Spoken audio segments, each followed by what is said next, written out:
ఇలా కొలతల ప్రకారం చలిమిడి చేసుకుంటే 10 రోజులైనా పాడవదు. దానికోసం నేను ధాన్యం బియ్యం 3 గ్లాసులు నైటు నీట్‌గా కడిగి నానబెట్టేసుకొని ఉదయాన్నే పౌడర్ ఆడించుకున్నాను. మెత్తగా వస్తది అలా అయితేను. ఆ 3 గ్లాసులు బియ్యానికి గ్లాసున్నర పంచదార వేసుకున్నాను. అర గ్లాసు వాటర్ వేసుకొని పాకం పట్టేసుకుంటాం.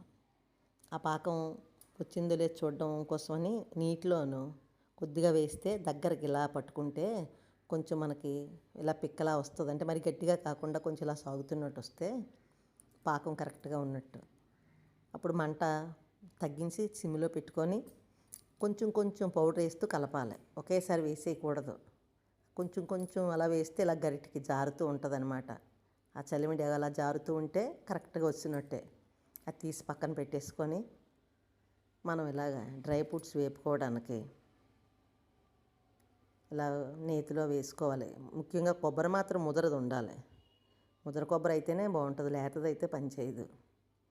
ముదరదైతే నేతిలో వేగి చాలా రుచిగా ఉంటుంది, చలిమిడి పాడవకుండా ఉంటుంది.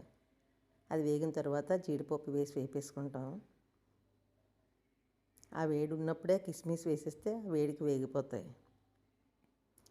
ఇప్పుడు ఇలా వేడిగా ఉన్నప్పుడే వేడి చలిమిడిలోను పోసుకుంటే చక్కగా కలిసిపోద్ది.